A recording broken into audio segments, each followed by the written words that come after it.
여러분들 청년 맞죠? 진짜 청년입니까? 나이 청년이 있고 진짜 청년이 있습니다. 나이 청년은 이 또래가 청년이고, 진짜 청년은 말씀으로 푸른 사람, 말씀의 내주함을 받아서 말씀으로 나아가는 그런 지체인 줄 아는데, 우리가 뜨겁게 찬양하고 경배하고 그러지만 그것이 그냥 예배 드릴 때만 드는 생각이라면 예수님이 우리에게 그냥 리얼한 게 아니죠. 실감되는 게 아니죠. 예수님이 나와 무슨 관계가 있냐, so what? 이렇게 되면 사실 예수님은 허상이고, 또 내가 찬양하면서 예수님 나의 능력, 예수님 나의 기쁨, 예수님 나의 자랑할 때 하나님, 예수님께서 너 나 그렇게 생각 안 하고 너 그렇게 대하고 살지 않잖아, 왜 거짓말하니, 왜 거짓말하니, 그럴 수 있기 때문에 정말 우리의 신앙이 크든 작든 리얼하게 또 렐리번트하게 우리의 삶에 아주 깊숙이 관계되어 있는 것으로 알고 깨달아 나가는 것은 굉장히 중요합니다. 사실 다윗이 왜 이렇게 잘못된 인생 잘 가다가 잘못된 길로 갔습니까? 이 말씀의 인도를 받았던 다윗이 말씀의 인도를 받지 않고 자기 욕망에 이끌려서 나갔기 때문에 그런 겁니다. 여러분, 요즘 사람들은 이제 이 내비게이션 때문에 문제가 많습니다. 내비게이션이 고장나면 이제 어디 갈 걸 포기를 하죠. 왜냐하면 또 내비게이션 때문에 길을 배우려고 하질 않아요.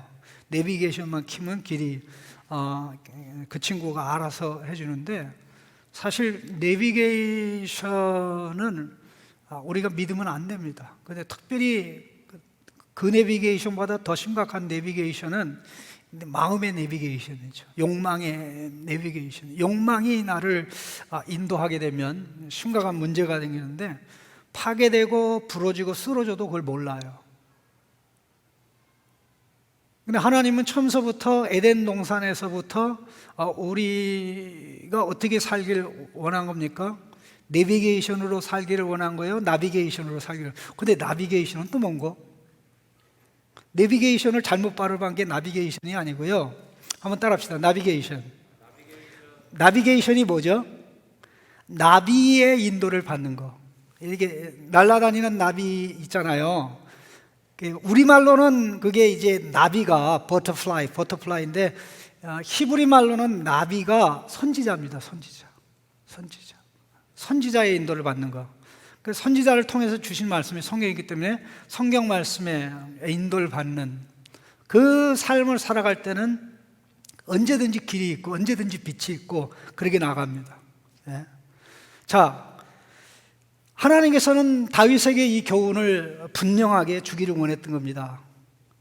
마음의 욕망의 내비게이션을 따라 갔을 때 이렇게 비참해 두고, 이제부터는 이제 나비게이션, 하나님의 말씀, 선지자를 통해서 주신 말씀대로 가야 하는 것을 알게 하신 거죠. 나단 선지자가 와서 다윗을 사실 책망을 하고, 물론 책망하기 전에 다윗을 화나게 만든 이야기를 했죠. 그런데 진노를 받아야 될 대상은 다윗 자신이었습니다. 결과적으로 이미 여러 차례 말씀드리기 때문에 핵심만 말씀드리면, 이제 다윗에게 하나님의 징계를 선포하고 또 재용서를 말씀하고 난 다음에 그것으로 끝난 것이 아니라 이제 왕이 하나님 앞에 큰 모욕의 죄를 졌고 이방 나라들로 하여금 하나님을 모독할 계기를 줬기 때문에 이제 왕에게 태어난 그 아들은 반드시 죽을 것입니다. 이렇게 말씀하고 떠났습니다. 떠나자마자 아이에 관한 소식이 들려왔어요. 아이가 갑자기 원일 모른 병에 걸려서 고통 중에 있다는 것입니다. 그 이야기를 듣자마자 다윗은 땅에 엎드려서 기도하기 시작합니다. 그렇게 기도하기 시작해서 일주일을 기도했는데, 일주일 기도한 결과 그 아이는 죽었습니다. 아이는 죽었습니다. 그런데 오늘 본문의 기록을 보면 이 아이가 죽은 다음에 다윗이 한 행동에 초점을 두고 얘기하고 있어요. 금식에 초점을 두는 게 아니라 아이가 죽은 다음에 다윗의 변화된 행동에 초점을 두고 있다는 것을 우리는 주목을 해봐야 됩니다. 왜 다윗에게 아이가 죽었다는 이야기를 신하들이 전하는 것을 두려워했습니까? 왕이 크게 상심하리다 그랬는데 좀 더 정확하게는 상심하는 게 아니라 자해할까 봐, 나 죽겠다고 그렇게 할까 봐 두려움이 있던 거죠. 왜냐하면 아이를 살려달라고 기도했는데 아이가 살지 않고 죽었으니 나도 이제 아이처럼 죽겠다라고 하면 어떻게 되는, 이 보통 생각이 아니죠.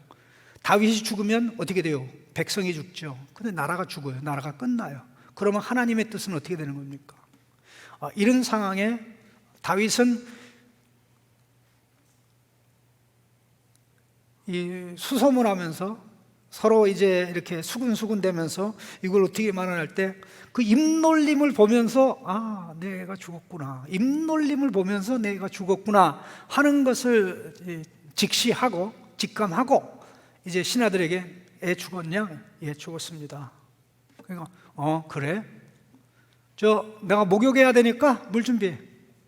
그리고는 목욕하고 옷을 갈아입고 왕복을 입고 성전에 올라가서 하나님께 경배하고 나와서 다시 이제 왕궁으로 돌아와서 음식을 준비하라고 해서 음식을 먹는데 다 이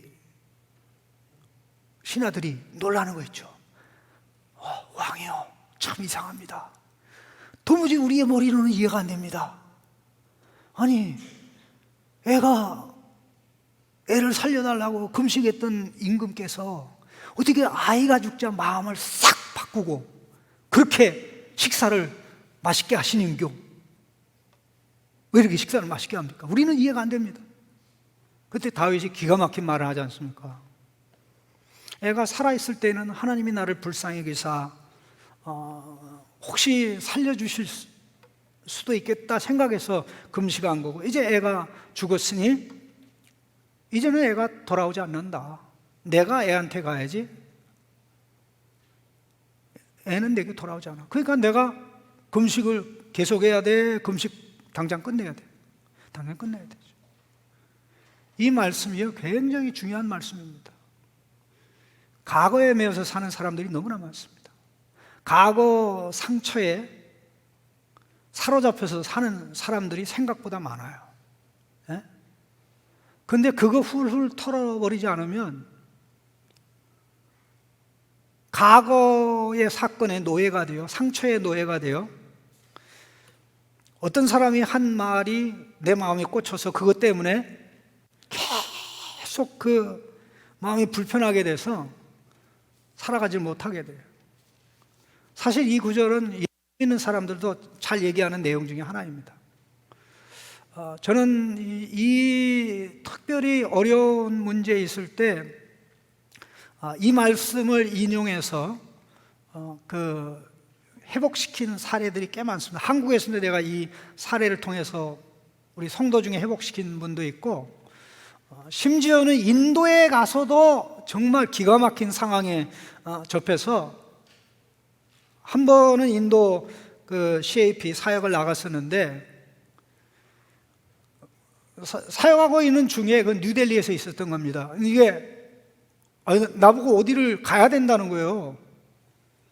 그 위로를 해야 된다는 거예요. 그래서 무슨 일입니까? 그러니까 결혼 일주일을 앞둔 사람이, 결혼 일주일을 앞둔 신랑이 갑자기 죽었다는 거예요. 세상에. 그래서 나보고 위로하라는 거예요. 그래서 친방 가자고. 아이 참나, 유상섭이가 무슨 능력이 있다고. 그래서 난 가기는 싫은데 난 할 말도 없고.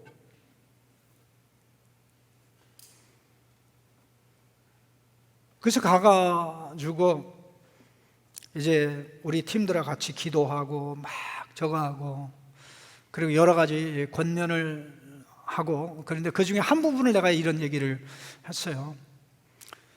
사실 그 신랑이 결혼을 준비하면서 안 믿던 예수님을 믿기로 결심을 했는데 결혼 못하고 이제 죽었단 말이죠. 그 결혼이 계기가 돼서 예수를 믿게 돼서 천국에 갔으니 이게 하나님의 미스터리가 아니냐. 결혼 못한 거는 서럽지만 이미 결론이 난 거 어떡할 거냐. 근데 지금도 그때 그 장면이 너무나 생생한데요.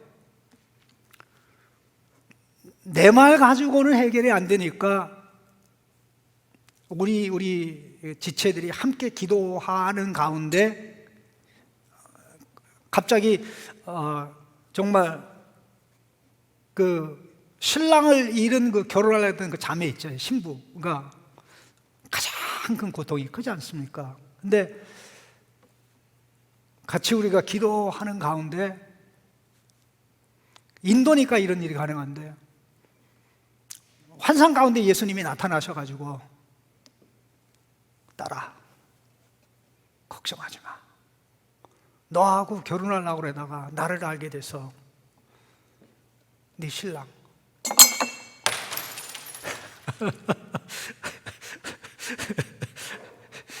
왜 이게 이쪽에 와 있지? 네 신랑은 나하고 함께 있어. 근데 우리가 다 눈물 콧물 흘리고 기도하고 난 다음에 그 신랑을 잃은 자매가 그 얘기를 하는 거 있죠.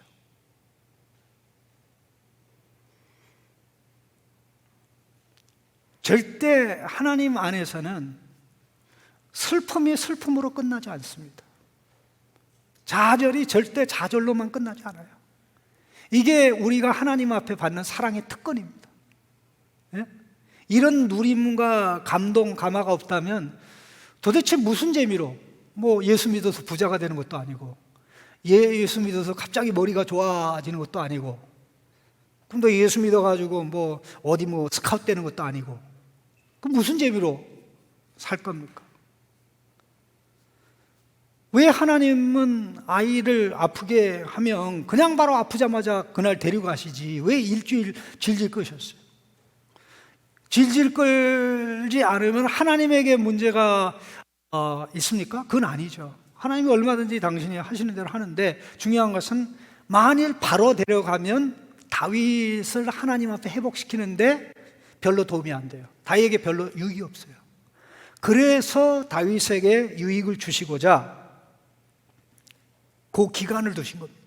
다윗을 사랑하기 때문에 다윗이 회복되어 다윗을 통해서 이스라엘이 회복되고 이스라엘을 향한 하나님의 계획이 이루어질 수 있기 때문에 그런 겁니다. 나단 선지자가 다윗의 죄를 지적하고 할 때 다윗이 한 말이 무엇입니까? 내가 여호와께 죄를 범하였나이다. 내가 여호와께 죄를 범하였나이다. 자칫 잘못하면 이게 말 한마디로 끝날 수도 있었어요. 내가 죄를 지었습니다. 내가 죄를 지었습니다. 시편 51편은 내가 주께만 범죄하여 죄의 면전에 악을 행하였나이다. 이런 아주 말하는 것으로 끝날 수 있었는데 이 아이를 살려달라고 기도하는 과정에 그게 일주일이 되면서 다윗의 회개가 입술 회개가 아니라 마음의 회개, 전인격적인 회개, 정결한 마음, 깨끗한 마음, 순결한 마음, 하나님과 관계가 회복되는 방법으로 하나님이 사용하신 겁니다. 그래서 우리가 항상 봐야 될 것은 항상 겉을 보면 안 되고 뒤를 봐야 돼요. 겉을 보면 안 되고 뒤를 봐야 돼요. 여러분 그 자수 자수 있잖아요. 그 뜨개질 해가지고 근데 이 기가 막힌 자수 뜨개질을 해가지고 이렇게 뭘 하면 여러분 이게 앞을 보면 참 멋진 작품이죠. 야 솜씨 좋다. 단지 손에 솜씨만 가지고는 안 돼. 예술적 감각이 있어야 되는 거 아닙니까? 그런데 그걸 뒤집어 보면 어떻게 돼요? 자수의 뒷면을 보면 얽히고 설키고 뒤집박죽되어 그걸 보고 This is masterpiece. This is masterpiece. 이거 걸작이야 라고 할 수 있습니까? 없어요. 여러분들이 하나님의 눈으로 작품을 보느냐 아니면 앞만 껍데기만 보느냐, 이게 하늘과 땅 차이예요. 신앙은 표면만 보는 게 아닙니다. 여러분, 세상 눈에 보이는 것만 보게 되면 절대 하나님이 기뻐하는 삶을 살 수가 없습니다. 세상에 눈에 보이는 화려한 것만 쫓아가면 핵심을 못 봐요. 다윗이 얼마나 절박합니까? 하나님, 선지자를 통해서 아이가 반드시 죽을 것이라고 말씀하는데 하나님, 그렇게 하지 마십시오. 내가 회개하잖아요. 이 애가 무슨 죄가 있어요? 그런데 사실 다윗이 금식의 경험이 많지는 않았습니다. 다윗이 금식한 게 성경에 딱 한 번 나오는데, 사무엘하 1장에 보면 사울이 죽었을 때, 요나단이 죽었을 때, 그와 함께 군인들이 죽었을 때 짧게 금식한 거, 한 끼 금식한 거, 그게 전부 다예요.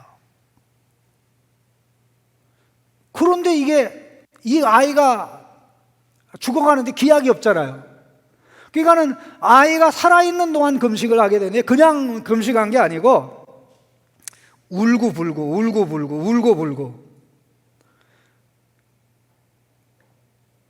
자, 21절 보세요. 신하들이 질문하는 겁니다. 아이가 살아있을 때는 그를 위하여 금식하고 우시더니, 이렇게 돼 있죠. 그 다음에 22절에도 이르되 아이가 살았을 때는 내가 금식하고 운 것은, 이 울다라는 게 빡합니다. 빡한데, 이거는요, 눈물 줄줄 흘리는 거예요. 언제 다윗이 그럼 눈물 줄줄 흘렸냐? 시글락이 불에 타가지고 재만 남은 그걸 봤을 때, 그게 다윗도 울고 그와 함께한 600여 명도 울었는데, 얼마나 울었더니 더 이상 울 힘이 없어요. 그런데 금식하는 중에는 많이 울은 다음에 힘이 빠지는 게 아니라, 금식하는 기간에는 울 수 있는 힘 자체가 없어요.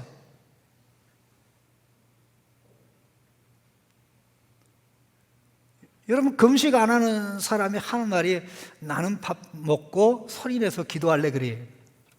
금식할 때 목이만한 소리로 기도하거든요. 힘이 없어요. 힘이 빠져가지고 기도가 안 돼요, 사실. 어쨌든 이 다윗의 금식에 관한 부분이기 때문에 말씀드리는데, 여러분들 내가 좋은 소식 전해줄게요. 금식하지 마세요. 금식을 원칙으로 하면 신앙이 건강해지지 않습니다.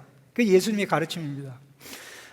그 신랑과 신랑의 친구들이 잔치집에 있는데, 잔치집에서 기뻐하고 즐거워하는 자들에게 금식이라고 말하면 안 된다, 이런 거죠.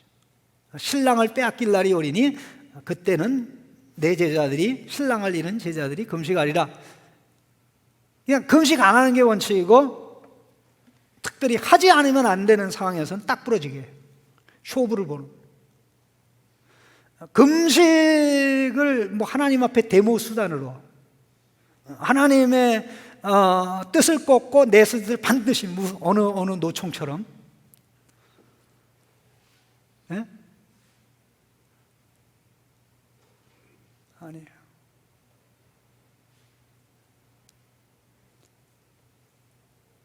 다윗이 철박하게 하나님 살려주십시오. 그래서 일주일이 가는데, 이 기간 동안 다윗이 하나님께 돌아오고 하나님과의 관계가 회복되고 하나님의 뜻을 깨달으면서 새롭게 살아갈 수 있는 그 일주일 이전과 이후는 하늘과 땅 차이예요. 이런 금식이라면 할 만하죠. 자, 그러면 다윗이 금식해가지고 원래 원하는 것을 얻었어요? 못 얻었어요. 원하는 게 뭐였죠? 애가 사는 거죠. 근데 하나님 애는 데릴 거야. 왜? 아이가 죽는 것은 조건적인 것이 아니라 무조건적이에요. 다윗의 죄 때문에, 다윗이 회개한 다음에도 그 말씀을 했기 때문에 거기 조건이 안 붙어요. 무조건 다윗이 기도한다고 해도 그는 해당 사항이 없습니다. 자, 이 말씀에 제일 먼저 생각해야 될 가장 중요한 부분이, 금식이 하나님의 뜻을 바꾸지 못합니다. 그럼 여기서 말하는 하나님의 뜻은 확정된 하나님의 뜻입니다. 확정된 하나님의 뜻을 금식으로도 못 바꾸면 일반 기도로도 바꿀 수 있다 없다? 못 바꾼다. 그러면 그런 걸 놓고 기도하는 것 자체가 무효다라고 생각할 필요는 없어요. 다윗의 입장에서는 선지자를 통해 주신 말씀이 하나님의 주권적인 바꿀 수 없는 뜻이라고 본 것이 아니라 자기가 해결을 더 세게 하면 하나님이 바꾸실 수도 있다. 즉 조건적인 뜻으로 받아들였을 가능성이 굉장히 많죠. 그래서 이제 기도했는데, 그럼에도 불구하고 하나님께서는 다윗의 기도는 들어주지 않았지만 그 일주일간의 금식 기도를 통해서 다윗을 회복시키니까 엄청난 은혜를 주셨다. 하나님과의 관계가 회복되게 하셨다. 한번 따라합시다. 기도는 응답 안 돼도 반드시 유익이 있습니다. 유익이 있습니다. 내가 원하는 대로 돼야 되는 거예요. 기도하는 근본적 목표는 하나님이 원하는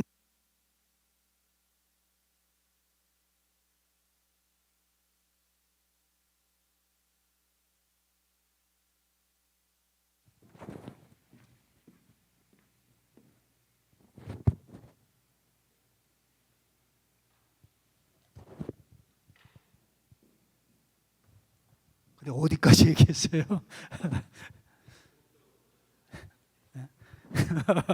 궁극적으로 하나님의 이게 바뀔 수 없는 하나님의 뜻이라고 확신하면서 이거 바꿔달라고 하는 것은 하나님을 무시하는 기도이기 때문에 지혜롭지 못하고요. 그러나 이거는 하나님이 뜻이 확정된 뜻인지 아니면 바꿀 수, 예를 들어서 이걸 분간하는 게 신앙이거든요. 선지자를 통해서 주신 말씀, 회개하라, 회개하지 않으면 너희에게 이런 일이 있을 거야. 이거는 조건적인 뜻입니까? 확정된 뜻입니까? 조건적이에요. 그래서 회개하면 그 일이 안 일어나요. 너 말 안 들으면 저녁 못 먹어? 확정된 거예요. 이제 아직 확정이 안 된 거예요. 엄마 말을 들으면 저녁 먹을 수 있고, 엄마 말 안 들으면 확정이 되는 거죠. 그 확정은 말하는 엄마가 결정해요? 아이가 결정해요? 아이가 결정. 이게 조건적인 거예요. 근데 조건적인 무조건 실행되는 게 있어요. 그거를 바꾸려고 하면 그거나 하나님을 노골적으로 거스리고 대적하는 겁니다. 여러분, 남자로 태어났는데 여자로 살고 싶어요. 내 호르몬이 여성 호르몬이 나오는 것 같고, 사람들이 너는 왜 여성스러워 그렇게 얘기해가지고 하나님 저 여자로 살고 싶어요. 나 여자로 살고 싶은데 그렇게 되도록 역사해 주시고 도와주세요. 이렇게 되면 내 어떤 생리적 구조가 남자로 돼 있는데 그렇게 하고 마음 먹고 그렇게 기도한 다음에 확신을 얻고 성전환 수술하고 성전환 수술한 다음에 또 여성 호르몬이 몸에서 안 나오니까 계속 호르몬을 계속 섭취하고, 이건 하나님께 도전하는 거예요. 확정적인, 이미 바꿀 수 없어요. 예? 결혼도 안 했는데 나 애 낳고 싶다고 얘기해요. 하나님, 나 기도 열심히 하니까, 금식도 하니까 애 좀 하나 낳게 해주세요. 애 낳아야 안 돼요. 여러분, 동정녀 마리아도 아니고. 예? 안 되는 거예요. 왜? 하나님의 질서가 너무 분명하니까. 하도 그렇게 세게 기도하면 그리스도는 모르지. 하나님이 야 그러면 입양해라. 입양하면 되잖아. 그런데 이 사탄의 역사해가지고 그 정자은행에 가서 다른 사람의 정자를 갖다가 그렇게 해도 괜찮다 얘기하고, 예수 안 믿는 사람들이 이야기해요. 예? 이거 우리는 상상 그냥 아무것도 없는 세상에 살아가는 게 아니에요. 어떠한 중심과 자세를 가지고 있느냐에 따라 다른데요. 다윗이 하나님과의 관계가 회복됐다는 것을 결정적으로 보여주는 게요, 그가 훌훌 털고 일어나서 일상생활을, 평상시와 같은 생활을 시작한 겁니다. 그런데 거기에 주목을 해야 될 게 뭐냐면 20절 보세요. 다윗이 땅에서 일어나 몸을 씻고 기름을 바르고 의복을 갈아입고 밥을 먹으니라 이렇게 된 게 아니고, 자, 일어나 몸을 씻고 기름 바르고 의복을 갈아입고 식사한 다음에 여호와의 전에 올라가서 경배하고 왕궁으로 돌아왔더라, 이렇게 안 돼 있어요. 다윗이 사람입니까? 사람이 아닙니까? 여러분 금식해 봤어요? 금식하는 사람들의 공통점이 뭐냐면요, 이게 금식 끝나는 날이 가까우면 가까울수록 밥이 기다려져요. 시간을 재요. 1시간이면서 끝나는데, 그래서 준비시켜놔요. 그래서 12시 땡 하면, 제가 옛날에 그랬어요. 그러니까 내가 얘기하는 거예요.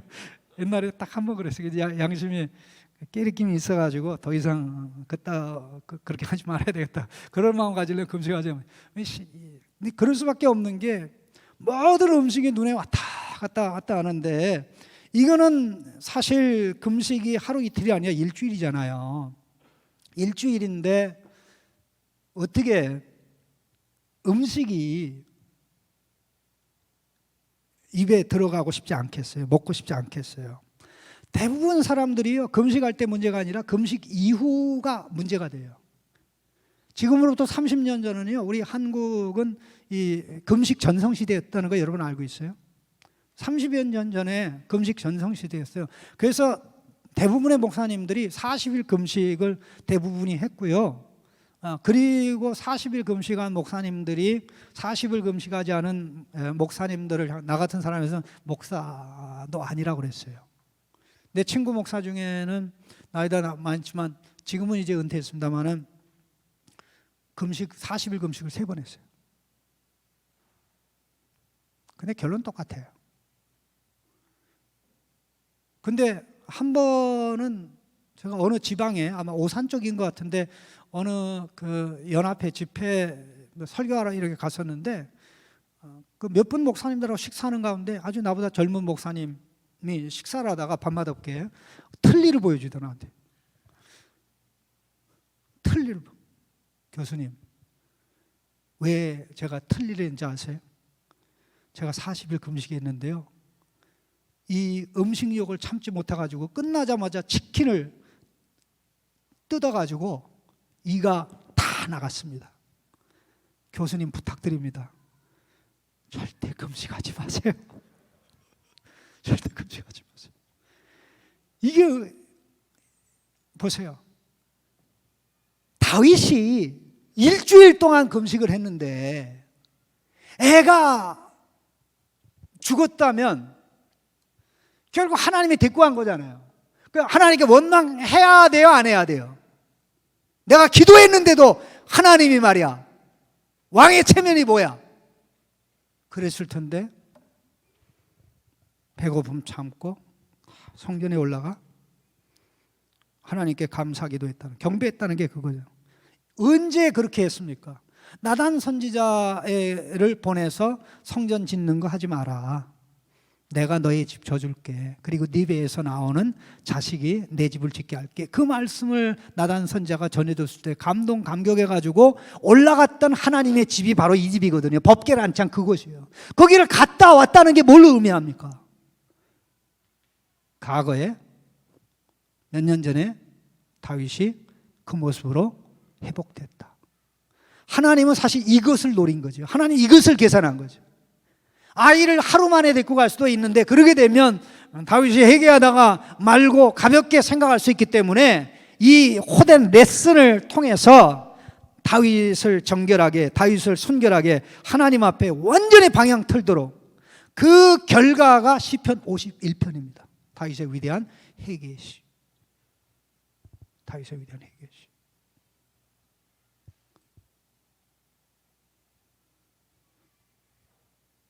신하들로서는 도무지 이해할 수 없었던 것이죠. 다윗이 깨달은 게 뭡니까? 하나님의 확정된 뜻은 바꾸지 못하는구나. 그렇다면 어떻게 살아야 되는가? 하나님의 뜻에 맞춰가는 것밖에 없구나. 내게 이런 일이 일어난 것은 하나님의 뜻을 거스려서 간 거니까 나는 이제부터 하나님의 뜻을 따라서 하나님의 뜻에 맞추어 살 거야. 이게 다윗의 회복이죠. 아이는 죽었지만 영적으로 죽은 다윗이 살아났잖아요. 너는 죽지 않고 살리라 했을 때 그냥 살아있는 목숨으로 끝나는 게 아니라 하나님과의 관계가 회복되어 하나님의 장남답게, 하나님의 아들, 하나님의 장남이라는 것은 나머지 백성이 하나님의 나머지 아들들이라는 거죠. 장남이 바로 서야 나머지 백성들이 바로 서는 거 아닙니까?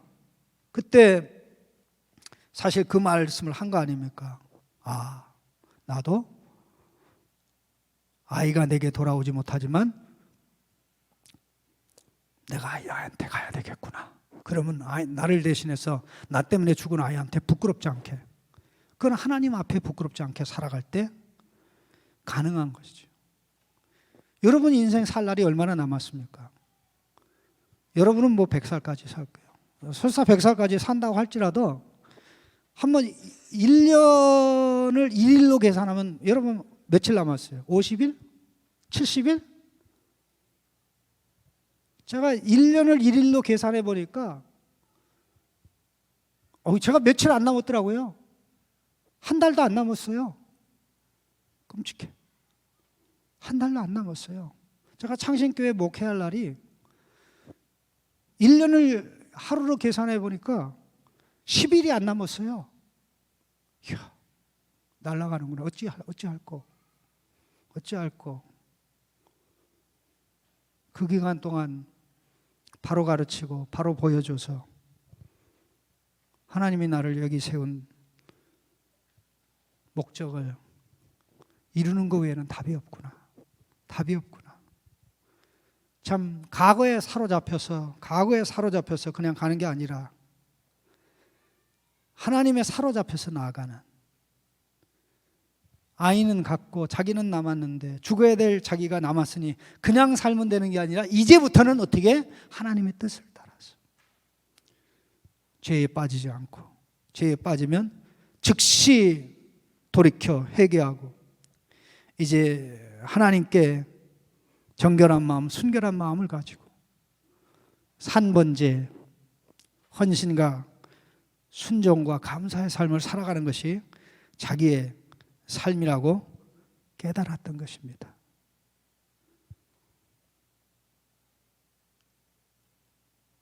다윗이 이렇게 고백했습니다. 내 속에 정한 마음을 창조하시고 내 안에 정직한 영을 새롭게 하소서. 나를 주 앞에서 쫓아내지 마시고 주의 영을 내게서 거두지 마소서. 하나님이여 나의 구원의 하나님이여 피 흘린 죄에서 나를 건지소서. 내 혀가 주의 의를 노래하리이다. 주께서는 제사를 기뻐하지 아니하시나니 그렇지 아니하면 내가 드렸을 것이라. 주는 번제를 기뻐하지 아니하시나이다. 하나님께서 구하시는 제사는 상한 심정이라. 하나님이여 상하고 통회하는 마음을 주께서 멸시하지 아니하시나이다. 그때에 주께서 의로운 제사와 번제와 온전한 번제를 기뻐하시리니 그때에 그들이 수소를 주의 제단에 드리리이다. 나 이제 죄와 결별하고 하나님이 기뻐하는 삶을 살겠습니다. 이것을 이 회개를 통해서 이 깨달음이 있기 때문에 이제 13장부터 나오는 징계 1탄, 2탄, 3탄이 쭉 가는데 이걸 볼 때마다 하나님 앞에 엎드려서 우리가 기억하는 너무나 멋지고 아름다운 그런 다윗으로 빚어진 것입니다. 저의 마음속에, 여러분 마음속에 이러한 그냥 가볍게 회개하고 가볍게 잘못했습니다가 끝이 아닙니다. 거기는 변화가 없어요.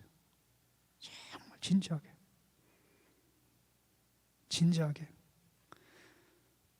그래서 여러분들이 너무나 하나님이 볼 때 좀 부담될 정도로 기특하게 모든 죄를 버리려고 하지 마세요. 가장 문제되는 그거 하나. 하나님, 내가 이것 때문에 줄줄이 사탕 다 이게 걸려 있는데 이 죄가 모든 다른 죄의 원인인데 하나님, 나 이거 다 해결 못. 요거 하나님 해결해 주세요. 하나님 해결해 주세요. 사실 다윗이 이때 이런 식으로 해결받아서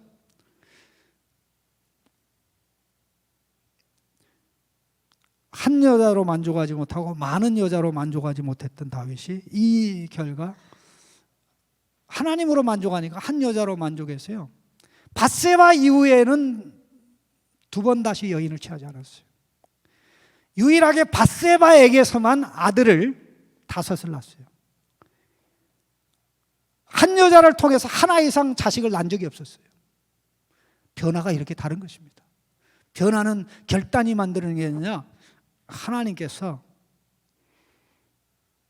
우리의 간절함과 애절함을 사용하셔서 만들어내신 겁니다.